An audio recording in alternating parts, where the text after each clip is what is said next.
Students, मेरा नाम मोहम्मद काशान है। लर्न केमिस्ट्री विद किशान के चैनल पर आपको खुश आमदीद किया जाता है। उम्मीद करता हूं कि आपने मेरा चैनल सब्सक्राइब कर लिया है, लेकिन अगर अभी तक आप इस चैनल पर न्यू हैं तो इसको सब्सक्राइब ज़रूर कर लें ताकि नई से नई अपलोड होने वाली वीडियो आप तक बआसानी पहुँच सके। आज हमने पढ़ना है डाइपोल मोमेंट।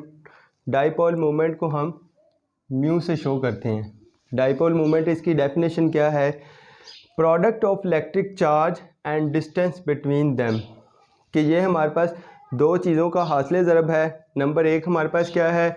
इलेक्ट्रिक चार्ज, और नंबर टू हमारे पास क्या है? उसके दरमियान जो डिस्टेंस है जिसको हम आर से शो करते हैं और इलेक्ट्रिक चार्ज को हम क्यू से शो करते हैं। तो डाइपोल मोमेंट हमारे पास क्या हो जाएगा?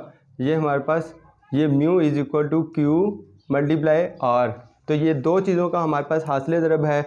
वो दो चीज़ें हमारे पास कौन सी हैं कि एक हमारे पास इलेक्ट्रिक चार्ज है जिसको हमने क्यू से शो किया है, दूसरा हमारे पास डिस्टेंस है कि वो चार्जेस के दरमियान जो डिस्टेंस होगा, अगर इन दोनों का प्रोडक्ट हो हमारे पास तो इसको हम क्या बोलते हैं?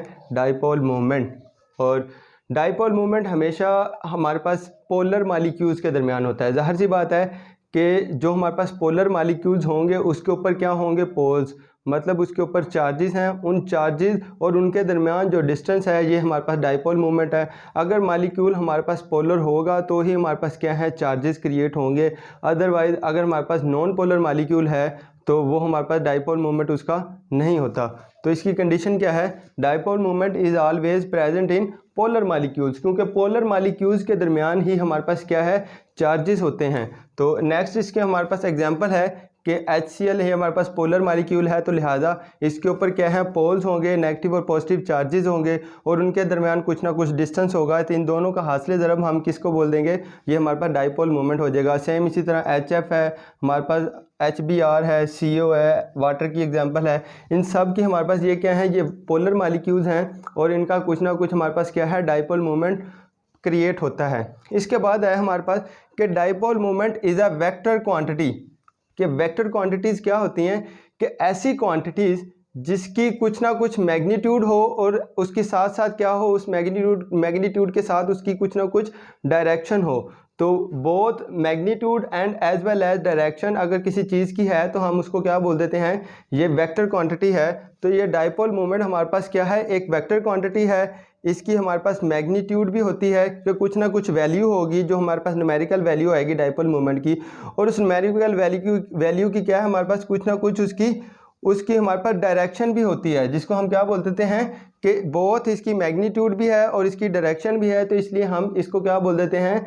वेक्टर क्वांटिटी है। तो डाइपोल मोमेंट हमारे पास क्या है? एक वेक्टर क्वांटिटी है। इसके बाद हमारे पास आ जाता है, जो अगर हमारे पास वेक्टर क्वांटिटी है तो इसको हम किसी ना किसी डायरेक्शन से शो भी करेंगे। तो वो किससे शो करते हैं? वो हम इसको सिंगल हेड एरो से शो करते हैं। सिंगल हेड एरो क्या होता है हमारे पास? कि एक हमारे पास एग्जांपल है HCl की। ये मेरे पास क्या है? एक पोलर मालिक्यूल है। इसमें क्लोरीन क्या है? इसकी इलेक्ट्रोनेगेटिविटी ज़्यादा है, तो ये जो शेयर्ड इलेक्ट्रॉन होंगे वो क्लोरीन की तरफ ज़्यादा बेंड हो जाएंगे, जिसकी वजह से इसके ऊपर पार्शियल नेगेटिव चार्ज क्रिएट हो जाता है और इसके ऊपर पार्शियल पॉजिटिव चार्ज क्रिएट हो जाता है। अब चूंकि इलेक्ट्रॉन जो है वो क्लोरीन की तरफ ज़्यादा बेंड हुए हैं तो हम इसको किससे शो करते हैं? सिंगल हेड एरो से। तो हमारे पास जो इसकी डिनोशन होगी वो हमारे पास क्या होगी? तो हम इसको हेड एरो से शो करेंगे और इसका जो हेड होगा, जहाँ पे इलेक्ट्रॉन ज़्यादा है, जहाँ पे चार्ज डेंसिटी ज़्यादा है उसकी तरफ इसका हेड आ जाएगा, और जहाँ पे चार्ज डेंसिटी कम है वहाँ पे एरो की क्या आ जाएगी? तो टेल। तो हमारे पास जो इसका हेड है वो हमारे पास किस तरफ होता है? जो ज़्यादा इलेक्ट्रोनेगेटिव एटम होता है उसकी तरफ हमारे पास इसका हेड हो जाएगा, और इसकी टेल कहाँ पे हो जाएगी? जो इलेक्ट्रोपॉजिटिव एटम होता है जिसकी इलेक्ट्रोनेगेटिविटी कम है उसकी तरफ हमारे पास एरो की क्या आ जाएगी? टेल। तो ये हमारे पास क्या है कि it is denoted by single head arrow. Direction of arrow is from positive atom to negative atom. ये इसकी हमारे पास डायरेक्शन होगी। अब हमारे पास जो इसकी मैग्नीट्यूड है, जो हमारे पास हमने कहा ना कि अभी इसकी ये डाइपोल मोमेंट की मैग्नीट्यूड भी होती है और साथ साथ क्या होती है? उसकी कुछ ना कुछ डायरेक्शन होती है। तो जो उसकी मैग्नीट्यूड है उसका कुछ ना कुछ यूनिट भी होगा। तो डाइपोल मोमेंट हमारे पास क्या है? इसका यूनिट होता है डीबाई। इसका यूनिट डीबाई है। इसको हम डी से रिप्रेजेंट करते हैं। तो सपोज हमारे पास कोई एग्जांपल है जिसमें क्या है? हेट्रो एटम है, एक पोलर मालिक्यूल है, ए और बी एटम आपस में बॉन्ड बनाए हुए हैं, जिसमें हमारे पास क्या है कि बी एटम की इलेक्ट्रोनेगेटिविटी ज़्यादा है, जिसकी वजह से इसके ऊपर पार्शियल नेगेटिव चार्ज है, और हमारे पास जो ए एटम है इसकी इलेक्ट्रोनेगेटिविटी कम है, इसके ऊपर क्या है, पार्शियल पॉजिटिव चार्ज है। और इन दोनों एटम्स के दरमियान जो डिस्टेंस है वो कितना है, 100 पिकोमीटर। अब इसका हम डाइपोल मोमेंट कैलकुलेट करेंगे। तो डाइपोल मोमेंट हमारे पास क्या होता है कि Q × R, मतलब क्या है, हमारे पास चार्जेस और उनके दरमियान जो डिस्टेंस है वो हमारे पास क्या हो जाएगा, डाइपोल मोमेंट। अब सपोज ये मेरे पास चार्जेस जो हैं, ये कोई भी एक चार्ज हो सकता है, वो प्रोटॉन का चार्ज हो सकता है, वो मेरे पास इलेक्ट्रॉन का चार्ज हो सकता है। तो सपोज अगर मेरे पास यहाँ पे क्या है, प्रोटॉन का चार्ज है, तो मेरे पास प्रोटॉन का चार्ज कितना होता है, 1.602 × 10⁻19 कोलम, और उसके दरमियान डिस्टेंस मैंने बोला है 100 पिकोमीटर, तो उसका डिस्टेंस की जगह मैं 100 पिकोमीटर उसकी वैल्यू लिख दूंगा। लेकिन अगर आपको पता है कि एक पिकोमीटर हमारे पास किसके इक्वल होता है, 10⁻12 मीटर, तो मैं पिकोमीटर की जगह उसकी मीटर की वैल्यू कैलकुलेट करूंगा। तो इसके मैं हमारे पास 10⁻12 इसकी वैल्यू पुट करूंगा, तो मेरे पास जो वैल्यू आ जाएगी वो किस में आ जाएगी, पिकोमीटर की बजाय मीटर में आ जाएगी। अब मैं इसको कैलकुलेट करूंगा तो मेरे पास जो आंसर आ जाता है वो कितना आता है, 1.602 × 10⁻29 कोलम मीटर। अब मेरे पास जो है चार्ज का यूनिट कोलम था, लेकिन डिस्टेंस क्या था, पिकोमीटर, लेकिन पिकोमीटर की जगह मैंने क्या है, पिको की वैल्यू पुट कर दी 10⁻12, तो मेरे पास क्या है, मीटर रह गया, तो इसका यूनिट क्या हो जाएगा, कोलम मीटर। अब चूंकि मैंने कहा है कि इसका यूनिट जो है वो एक्चुअली हमारे पास क्या होता है, डिबाई, तो एक डिबाई हमारे पास 1 debye is equal to 3.336 × 10⁻30 coulomb metre.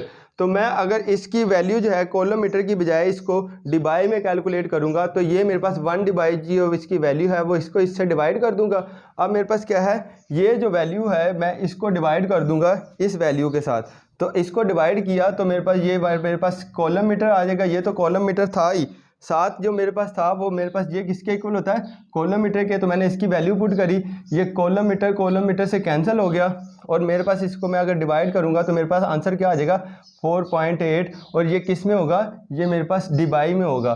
तो ये जो मेरे पास मालिक्यूल था ए और बी, अगर वो उसके दरमियान हमारे पास जो डिस्टेंस है वो 100 पिकोमीटर हो, तो उसका डाइपोल मूवमेंट हमारे पास किसके इक्वल होगा, वो 4.8 डिबाई के इक्वल होगा। इसकी दूसरी एग्जांपल हम देख लेते हैं कि कोई हमारे पास H2 का मालिक्यूल है, उसमें क्या है, दोनों सेम एटम्स हैं, मतलब सेम एटम्स हैं, तो उनके दरमियान इलेक्ट्रोनेगेटिविटी क्या है, दोनों एटम्स की सेम है। जितना हमारे पास ये इलेक्ट्रॉन सेंटर वाले, ये वाला हाइड्रोजन एटम खींच रहा है इलेक्ट्रॉन को, उतना ही ये वाले सेंटर वाले इलेक्ट्रॉन ये वाला हाइड्रोजन एटम खींच रहा है, मतलब दोनों की फोर्स क्या है, बराबर। तो इलेक्ट्रॉन्स ना इधर जाएंगे ना इधर जाएंगे, बल्कि क्या है, सेंटर में ही मौजूद रहेंगे। अगर इलेक्ट्रॉन सेंटर पे मौजूद हैं तो हमारे पास इसके ऊपर कोई चार्ज क्रिएट नहीं होगा। जब चार्जेस क्रिएट नहीं हो रहा तो मेरे पास क्या है, उनके दरमियान डिस्टेंस ही नहीं है, चार्ज की डिस्टेंस ही नहीं है, तो हमारे पास डाइपोल मूवमेंट क्या हो जाएगा, 0। इसकी दूसरी एग्जांपल लेते हैं कि मेरे पास सपोज वाटर का मॉलिक्यूल है। अब इसमें क्या है, सेंटर में ऑक्सीजन है, दो साइड पे क्या है, हाइड्रोजन। अब आपको पता है कि ऑक्सीजन की इलेक्ट्रोनेगेटिविटी ज़्यादा है एज़ कम्पेयर टू हाइड्रोजन से। अब ये जो है वो ऑक्सीजन चाहेगी कि ये जो बॉन्डेड इलेक्ट्रॉन्स हैं वो इसकी तरफ ज़्यादा खींच ले, और यहाँ से सेम इसी तरह ये भी क्या है, बॉन्डेड इलेक्ट्रॉन्स ऑक्सीजन यहाँ से ज़्यादा खींच लेगी। तो हमारे पास जो हेड है वो किस तरफ हो जाएगा, वो ऑक्सीजन की तरफ, और उसकी एरो की टेल कहाँ पे हो जाएगी, हाइड्रोजन की तरफ। तो हमारे पास क्या है, इलेक्ट्रॉन डेंसिटी ऑक्सीजन की तरफ हो जाएगी, और ओवरऑल हमारे पास क्या है, ये इलेक्ट्रॉन डेंसिटी ऊपर की तरफ शिफ्ट हो जाएगी। तो ये हमारे पास क्या है, एक पोलर मॉलिक्यूल है, इसमें ये चार्जेस हैं, इन चार्जेस के दरमियान डिस्टेंस है। अगर हम इसको कैलकुलेट करें डाइपोल मोमेंट, तो इसकी वैल्यू मेरे पास क्या आ जाएगी, 1.85 डिबाई, जो कि हमारे पास क्या है, वाटर का डाइपोल मूवमेंट है। तो वाटर का डाइपोल मूवमेंट कितना है, 1.85 डिबाई। अब जो हमारे पास डाइपोल मूवमेंट है ये दो तरह की इंफॉर्मेशन हमें देता है। सबसे पहली जो इन्फॉर्मेशन हमें देता है वो क्या है, परसेंटेज ऑफ आयनिक करैक्टर, कि किसी भी मॉलिक्यूल के अंदर हम अगर percentage of ionic character calculate कर रहे हैं तो उसका फार्मूला क्या होगा कि observe dipole movement divided by ionic dipole movement multiply 100। तो ये क्या है, हमारे पास परसेंटेज ऑफ आयनिक करैक्टर आ जाएगा। ये आयनिक करैक्टर कैसे हमें मालूम होगा कि आयनिक करैक्टर हमारे पास डाइपोल मूवमेंट का ये हमारे पास इक्वल होता है Q × R के आयनिक डाइपोल मूवमेंट हमने यहाँ पे पढ़ा ना कि ये हमारे पास ये डाइपोल मूवमेंट है Q × R, तो Q हमारे पास क्या है, चार्जेस, मतलब क्या है, आयंस और उसके दरमियान जो डिस्टेंस है वो हमारे पास क्या है, आयनिक डाइपोल मूवमेंट हो जाएगा। और ये ऑब्जर्व डाइपोल मूवमेंट है, ये हम किसी भी इंस्ट्रूमेंट के ज़रिए हम इसका कैलकुलेट कर लेते हैं। तो ये क्या है, अगर हमारे पास ऑब्जर्व डाइपोल मूवमेंट होगा और आयनिक डाइपोल मूवमेंट हम इससे कैलकुलेट कर लेंगे, उससे 100 से मल्टीप्लाई करेंगे तो हमारे पास क्या है, परसेंटेज ऑफ आयनिक करैक्टर की हमारे पास वैल्यू आ जाएगी कि कोई जब वो मॉलिक्यूल है उसके अंदर कितनी परसेंटेज है आयनिक करैक्टर की। तो ये हमें किससे पता चलता है, ये हम डाइपोल मूवमेंट से पता करते हैं। जो दूसरी इंफॉर्मेशन हमें डाइपोल मूवमेंट देता है वो क्या है हमारे पास, कि बॉन्ड एंगल, किसी भी मॉलिक्यूल्स के दरमियान जो बॉन्ड एंगल है वो कितना है, उस मॉलिक्यूल्स की ज्योमेट्री क्या है। तो ये हमें कौन इन्फॉर्मेशन देता है, ये हमें डाइपोल मूवमेंट देता है। कि अगर किसी मॉलिक्यूल्स के दरमियान डाइपोल मूवमेंट ज़ीरो है, कि किसी मॉलिक्यूल्स के दरमियान डाइपोल मूवमेंट ज़ीरो है, तो इसका मतलब क्या है कि मॉलिक्यूल लीनियर है, कि दोनों तरफ से इक्वल उसको फोर्स लग रही है। जैसे कि मैंने यहाँ क्या है कि ये हाइड्रोजन का मॉलिक्यूल है हमारे पास, कि ये दो क्या है हमारे पास सेम एटम है, कि ये एक लीनियर मॉलिक्यूल है। जितना इलेक्ट्रॉन ये वाला हाइड्रोजन एटम खींच रहा है, इतना ही ये वाला हाइड्रोजन इस इलेक्ट्रॉन्स को खींच रहा है। तो इलेक्ट्रॉन्स क्या हैं, ना इधर शिफ्ट होंगे ना इधर शिफ्ट होंगे, बल्कि इलेक्ट्रॉन सेंटर में ही मौजूद रहेंगे। अगर सेंटर में मौजूद रहे हैं तो हमारे पास क्या है, ये एक लीनियर मॉलिक्यूल है। और इसके अलावा हमें जो बॉन्ड एंगल की इंफॉर्मेशन देता है कि अगर हमारे पास किसी मॉलिक्यूल की ज्योमेट्री लीनियर होगी तो उसका बॉन्ड एंगल कितना होगा, 180 डिग्री। हमारे पास अगर लीनियर ज्योमेट्री है तो उसके लिए बॉन्ड एंगल कितना होता है, 180 डिग्री। और ओवरऑल हमारे पास जो मॉलिक्यूल हो जाएगा वो क्या हो जाएगा, नॉन पोलर। तो वाटर जो हमारे पास ये एग्जांपल है H2 की, ये हमारे पास क्या है, ये एक नॉन पोलर मॉलिक्यूल है। लेकिन कुछ मॉलिक्यूल्स ऐसे भी हैं जो कि पोलर हैं, लेकिन उनका डाइपोल मूवमेंट क्या होता है, ज़ीरो। वो कैसे है हमारे पास, कि ये हमारे पास कार्बन डाइऑक्साइड की एग्जाम्पल है, कि यहाँ पे क्या है, ऑक्सीजन की ज़्यादा इलेक्ट्रॉन एक्टिविटी है, तो ये इलेक्ट्रॉन्स ऑक्सीजन अपनी तरफ खींचेगी, जिसकी वजह से एरो का हेड कहाँ पे आ जाएगा, ऑक्सीजन की तरफ। अब यहाँ पे दूसरी ऑक्सीजन है, तो ये भी क्या है, ये सेम ऑक्सीजन है, तो ये क्या है, इलेक्ट्रॉन इस तरफ खींचेगी। अब इक्वल फोर्स है, दोनों क्या है, ऑपोजिट डायरेक्शन से इसको इक्वल फोर्स लग रही है। तो इलेक्ट्रॉन जो है वो ना इधर शिफ्ट होंगे ना इधर शिफ्ट होंगे, बल्कि सेंटर में ही रहेंगे। तो हमारे पास जो स्ट्रक्चर हो जाएगा वो क्या हो जाएगा, लीनियर। और लीनियर होने की वजह से क्या है, इसका डाइपोल मूवमेंट क्या हो जाएगा, ज़ीरो। इसके बाद हमारे पास सल्फर डाइऑक्साइड की एग्जांपल है, कि ये हमारे पास इसका डाइपोल मूवमेंट 1.61 है। ये हमारे पास कैसे है, कि ये जो लोन पेयर आ जाता है, इस सल्फर के ऊपर एक लोन पेयर होता है और दो क्या होंगे इसके बॉन्डेड इलेक्ट्रॉन। अब ये ऑक्सीजन के साथ बॉन्ड बना लेता है, ये इधर इस ऑक्सीजन के साथ बॉन्ड बन गया।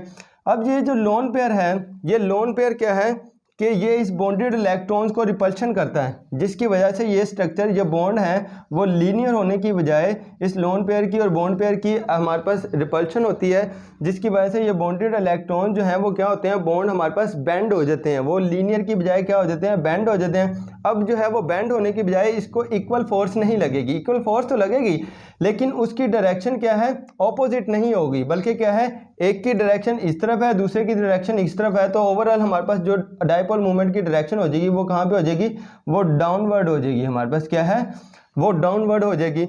कि ऑक्सीजन इसमें मोर इलेक्ट्रॉन एक्टिविटी है, ये हमारे पास क्या है, ये जो बॉन्डेड इलेक्ट्रॉन्स है वो ज़्यादा अपनी तरफ ऑक्सीजन खींचेगी। सेम इसी तरह ये ऑक्सीजन बॉन्डेड इलेक्ट्रॉन्स को अपनी तरफ खींच लेगी। तो हमारे पास क्या है कि चार्ज डेंसिटी ऑक्सीजन के ऊपर ज़्यादा हो जाएगी, जिसकी वजह से हमारे पास ये क्या है, चार्जेस क्रिएट हो जाएंगे, पॉजिटिव और नेगेटिव। तो पॉजिटिव और नेगेटिव चार्जेस क्रिएट हो गए हैं, इनके दरमियान डिस्टेंस हम कैलकुलेट कर लेंगे तो हमारे पास क्या है, डाइपोल मूवमेंट की वैल्यू आ जाएगी। तो सल्फर डाइऑक्साइड के दरमियान जो हमारे पास डाइपोल मूवमेंट होता है वो कितना होता है, 1.61 dBi। इसके बाद हमारे पास अगली एग्जांपल है कि मीथेन का मॉलिक्यूल। अब मीथेन का मॉलिक्यूल में हमारे पास डाइपोल मूवमेंट क्या होता है, ज़ीरो। वो क्या है कि इसमें ये हमारे पास ये मीथेन का स्ट्रक्चर है। अब इसके चारों साइड पे क्या है, हाइड्रोजन अटैच है। हाइड्रोजन अटैच है मतलब कार्बन की इलेक्ट्रॉन एक्टिविटी ज़्यादा है, हाइड्रोजन की इलेक्ट्रॉन एक्टिविटी कम है। तो कार्बन क्या है, चारों हाइड्रोजन से इलेक्ट्रॉन डेंसिटी अपनी तरफ खींचेगा। तो जो एरो का साइन हो जाएगा वो किसकी तरफ हो जाएगा, चारों का, ये कार्बन की तरफ। अब क्या है कि चारों तरफ से इसको इक्वल फोर्स लग रही है, मतलब चारों तरफ से इक्वल फोर्स लग रही है। तो एक दूसरे के ऑपोजिट जो डायरेक्शन से फोर्स लगती है तो वो एक दूसरे के इफेक्ट को क्या कर देगी, कैंसिल। सपोज अगर मैं किसी एटम को यहाँ पे इस तरफ खींच रहा हूँ और दूसरी तरफ से इस तरफ खींच रहा हूँ, तो वो जो एटम है वो ना इधर जाएगा ना इधर जाएगा, बल्कि क्या है, सेंटर में रहेगा। यहाँ पे क्या है हमारे पास ऑपोजिट सिमेट्री फोर्स आ जाती है कि ऑपोजिट डायरेक्शन से हमारे पास फोर्स लगेगी कि अगर ये हमारे पास क्या है एक पेन है, अगर मैं इसको इस तरफ से खींच रहा हूँ और इसको इस तरफ से खींच रहा हूँ, इक्वल फोर्स इसके ऊपर लगा रहा हूँ, तो मेरे पास क्या है ना ये पेन इधर शिफ्ट होगा ना इधर शिफ्ट होगा, बल्कि क्या है सेंटर में ही मौजूद रहेगा। सेम इसी तरह यहाँ पे क्या है ना इलेक्ट्रॉन्स फिर इधर से इधर जाएंगे ना इधर जाएंगे, बल्कि क्या है वो जहाँ पे अपनी उनकी ओरिजिनल पोजीशन है वहीं पे रहेंगे, जिसकी वजह से हमारे पास चार्जेस क्रिएट नहीं होते और हमारे पास डाइपोल मोमेंट क्या हो जाता है, ज़ीरो। इसके बाद हमारे पास एग्जाम्पल है SH2 की एग्जाम्पल। अब इसमें क्या है कि सल्फ़र के ऊपर 2 लोन पेयर आ जाते हैं। अब इसका जो है वो बॉन्ड लीनियर होने की बजाय ये बॉन्ड पेयर और लोन पेयर की रिपल्शन होने की वजह से ये जो हाइड्रोजन एटम है ये बेंड हो जाते हैं। जब ये बेंड हो जाते हैं तो सल्फ़र की इलेक्ट्रोनेगेटिविटी ज़्यादा है। अब सल्फ़र क्या है इसके इलेक्ट्रॉन्स को खींचेगा और जहाँ से ये हाइड्रोजन के इलेक्ट्रॉन्स को खींचेगा तो सल्फ़र के ऊपर पार्शियल नेगेटिव चार्ज क्रिएट हो जाता है, हाइड्रोजन के ऊपर क्या है पार्शियल पॉजिटिव चार्ज क्रिएट हो जाता है। जो एरो का हेड होगा वो हमारे पास क्या है सल्फ़र की तरफ हो जाएगा। मतलब क्या है डाइपोल मूवमेंट हमारे पास इलेक्ट्रॉन डेंसिटी वो सल्फ़र के ऊपर ज़्यादा हो जाएगी, तो ओवरऑल जो हमारे पास इसकी डायरेक्शन हो जाएगी वो इलेक्ट्रॉन की डेंसिटी की वो क्या है टूवर्ड्स अपवर्ड हो जाएगी, ऊपर की तरफ हो जाएगी। तो इनके दरमियान जो डिस्टेंस है और ये जो चार्जेस हैं इनको अगर हम कैलकुलेट करेंगे तो हमारे पास क्या है वो डाइपोल मूवमेंट आ जाएगा। वो डाइपोल मूवमेंट की वैल्यू कितनी होगी 0.95 डिवाइड किस में SH2 में। ये हमारे पास था सारा डाइपोल मूवमेंट। उम्मीद करता हूँ कि आपको ये वीडियो पसंद आई होगी। अगर पसंद आई है तो बाकी लोगों से ज़रूर शेयर कीजिएगा। शुक्रिया।